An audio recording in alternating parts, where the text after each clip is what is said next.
feature magazines of Princess Diana, being that at this time it's the 20th anniversary of her passing away. And Drew and I both thought, wouldn't it be cool if we looked into her life and tried to find out some fitness and nutrition things about her. And it was unreal, like what we found, because we found some close connections, a few close connections between how we teach and how we live and how she did 20 some years ago or more. So yeah, it was interesting because you learn more about nutrition. Like we feel like you're always evolving, you're always learning, and years ago people do some of the things that we're just learning about, right, or teaching others about. So one of the cool ones is lemon water, like just hot water and lemon, for example. Yeah, she had that every morning, it said, right?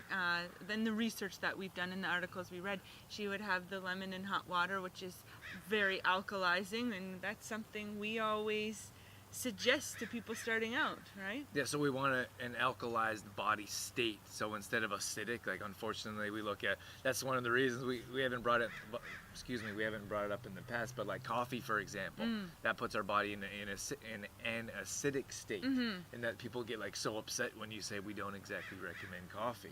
But that's another reason we want our body to be alkaline. So if our body's alkaline, it's more neutral.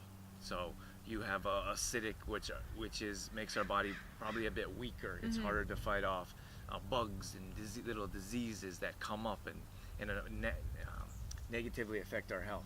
So we thought that was a cool fact, that's something that she did on a regular basis. Those morning routines, like those morning routines that we talk about, how important they are. Like she had that every morning. And then what else? We found out she was a juicer, or was into juicing.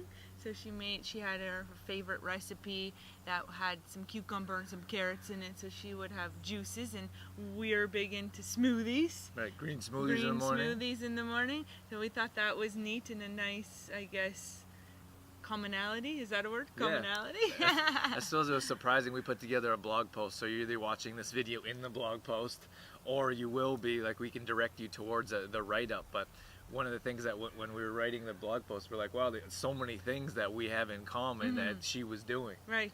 So that juicing, for example, she believed in detoxing and how that juice, that organically as well. She was big into organic fruits and vegetables, and how those juices would help detox her liver.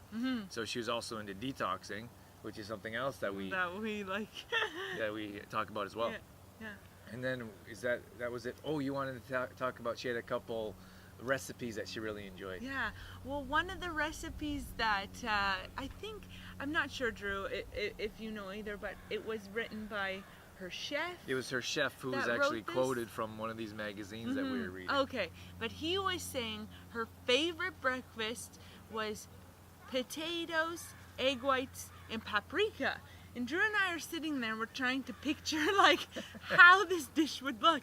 Drew pictured it as roasted potatoes with some fried egg yolks in there. I was like, how do you eat that? And I said, I don't picture it that way. I picture it as egg salad. So, the roasted potatoes with some boiled egg whites in there and some paprika. So I'm not quite sure how you guys at home would picture how this meal would look, but that was her favorite breakfast, was potatoes, egg whites, and paprika. So Dorothy's makes a little bit more sense than mine. And I was like, how would he put that together? But he didn't really explain. This is her personal chef that was quoted saying some of these recipes that he prepared for her. Yeah.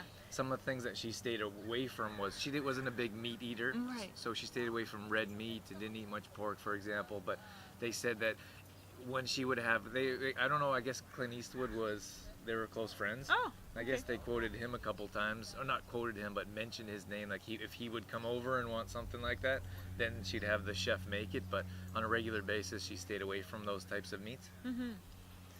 And did it say, I can't remember anything like refined sugar, processed foods at all? Not really. Not really. They did mention stuffed peppers was another one. Oh, that was another one of her favorite, I guess, things to eat, with stuffed peppers, which I thought was super cool because we actually enjoy stuffed peppers ourselves, and we have a vegetarian stuffed peppers recipe in our blog. So that was a nice connection as well. Yeah. And then, so fitness-wise, running was a big one for her. Mm-hmm. She enjoyed running in the morning. It was kind of funny. When reading up on it, she would run in, I don't know exactly how to explain it. She had all this land in England where their property was, so I could picture her running through the park. And then they said that she had to have a bodyguard run with her. With her. So he'd have to be in shape too. Yeah, I thought that was neat. Aerobics was another one, which is kind of funny to us now. So we were looking up. You know what's funny? It's not actually the aerobics that's funny. It's the outfits. The outfits. The outfits are awesome. They're like one piece neon green or And the pink, headbands. like the color of this mat. And they're like, we wore that as clothing. So, but I suppose in 20 years someone could be laughing at what we're wearing now. Absolutely. I'm sure they will. Right. So that was pretty funny because that's something that she did, I think 3 times a week, was aerobics of some type. Some type of aerobics, and then running, and then abs was another one. So she did different ab exercises in the evening at home. So neat, hey? Yeah, pretty cool that we could have someone like Princess Diana doing something like that, staying fit and healthy and active, that we can look up to or aspire to now, and it's 20 years later since her passing.